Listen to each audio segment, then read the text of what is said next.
दुनिया में सबसे खतरनाक लोग वो नहीं होते जो ज्यादा बोलते हैं। सबसे खतरनाक लोग वो होते हैं जो चुपचाप देखते रहते हैं। जब तुम किसी कमरे में प्रवेश करते हो, लोग तुम्हें देख रहे होते हैं, लेकिन असली सवाल यह नहीं है कि वे तुम्हें देख रहे हैं या नहीं। असली सवाल यह है तुम उन्हें कितना देख पा रहे हो। इतिहास यही बताता है, ताकत हमेशा हथियार से नहीं आती, अक्सर वह आती है ऑब्जर्वेशन से। ऑब्जर्वेशन का मतलब सिर्फ देखना नहीं है, देखना तो हर कोई करता है। ऑब्जर्वेशन का मतलब है बिना बोले, बिना हिले, बिना रिएक्ट किए किसी इंसान के इरादों, डर, झूठ और पावर स्ट्रक्चर को पढ़ लेना। ये कोई मॉडर्न स्किल नहीं है, ये उतनी ही पुरानी है जितनी सत्ता। प्राचीन भारत में चाणक्य किसी राजा को उसके बैठने के तरीके से पढ़ लेता था। कंधों का झुकाव, आंखों की स्थिरता, सवाल सुनते ही शरीर की हल्की सी बेचैनी। वह जानता था जो आदमी अपने शरीर को नियंत्रित नहीं कर सकता, वह अपने साम्राज्य को भी नियंत्रित नहीं कर सकता। रोम में जूलियस सीजर ज्यादा बोलता नहीं था, वह लोगों को बोलने देता था। वह देखता था कौन इंटरप्ट करता है, कौन जल्दी अग्री करता है और कौन आंखें चुराता है। जो आदमी जल्दी सहमत होता है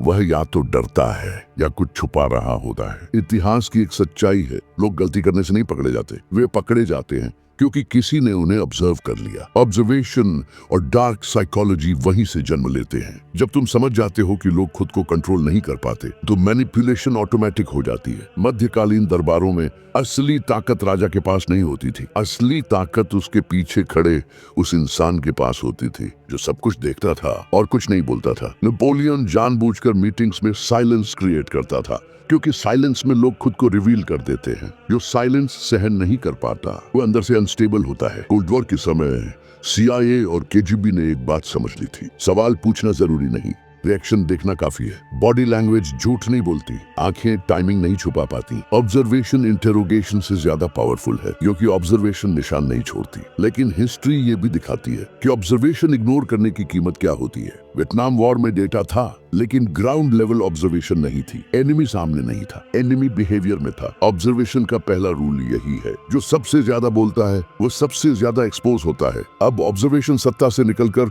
डेली लाइफ में आ जाती है। हर कॉन्वर्सेशन में पावर फ्लो होता है, कोई ज्यादा जानता है, कोई कम। रिएक्शन ऑब्जर्वेशन को मार देती है। ईगो ऑब्जर्वेशन का सबसे बड़ा दुश्मन है। जो व्यक्ति खुद को एक्सप्लेन कर रहा है वो सिचुएशन कंट्रोल नहीं कर रहा। साइलेंस टेस्ट कभी फेल नहीं होता। कॉन्फिडेंट व्यक्ति साइलेंस में कंफर्टेबल रहता है, इनसिक्योर व्यक्ति बोलना शुरू कर देता है। माइक्रो रिएक्शंस छोटे होते हैं लेकिन सच बड़ा बताते हैं। रिलेशनशिप्स में ऑब्जर्वेशन सबसे ज्यादा इग्नोर होती है। इमोशन क्लैरिटी को मार देता है। जो कम इन्वेस्ट करता है वह ज्यादा ऑब्जर्व करता है। ऑफिस पॉलिटिक्स मॉडर्न कोर्ट है, टाइटल्स बदले हैं, पैटर्न्स नहीं। रियल पावर लाउड नहीं होती, रियल पावर रिलैक्स्ड होती है। लेकिन एक पॉइंट आता है जहां ऑब्जर्वेशन जज बनने लगती है और वहीं ऑब्जर्वर गिरता है। सबसे दुर्लभ स्किल है सेल्फ ऑब्जर्वेशन। जब गुस्सा आए और तुम उसे देख सको, जब रिएक्ट करने का मन करे और तुम रुक सको, अब रिवर्स ऑब्जर्वेशन शुरू होती है। लोग तुम्हें पढ़ रहे होते हैं, तुम्हारा पोस्चर, तुम्हारी आवाज, तुम्हारी बेचैनी। बॉडी हमेशा सच बोलती है। ओवर एक्सप्लेनिंग पावर लीक करता है, ओवर रिएक्टिंग पावर लीक करता है। वैलिडेशन सीख करना पावर लीक करता है। साइलेंस एक मिरर है। जब तुम चुप होते हो, सामने वाला खुद को देखने लगता है। आई कांटेक्ट फोर्स नहीं किया जाता। वॉइस वॉल्यूम से अथॉरिटी नहीं आती। अगर तुम खुद को कंट्रोल नहीं कर सकते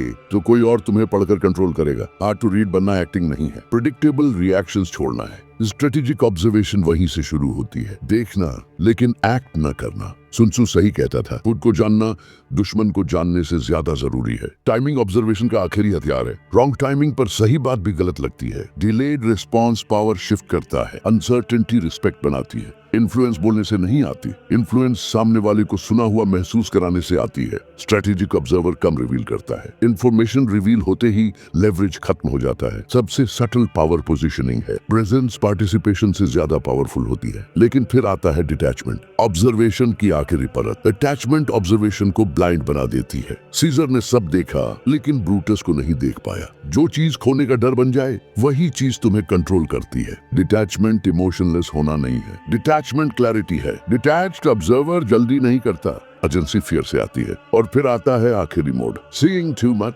जब ऑब्जर्वेशन पैरानोया बन जाती है। स्टालिन ने यही गलती की, ऑब्जर्वेशन फियर में बदल गई। विजडम ये जानने में है कि क्या इग्नोर करना है। ऑब्जर्वेशन का अंतिम टेस्ट यही है। इस नॉलेज के साथ तुम कौन बनते हो, मैनिपुलेटर, सिनिक या स्ट्रेटेजिस्ट। ट्रू पावर प्रूव नहीं करती, वह मौजूद रहती है। जितना ज्यादा तुम ऑब्जर्व करते हो उतना कम तुम्हें कंट्रोल करने की इच्छा रहती है, क्योंकि तुम समझ जाते हो ज्यादातर लोग खुद ही अपने पैटर्न्स में फंसे हैं। ऑब्जर्वेशन तुम्हें दूसरों से ऊपर नहीं उठाती, वह तुम्हें खुद के भीतर गहराई में ले जाती है। और जो इंसान खुद को देख सकता है बिना झूठ के, बिना एक्सक्यूजेस के, उसे कंट्रोल करने के लिए दुनिया में कुछ बचता नहीं।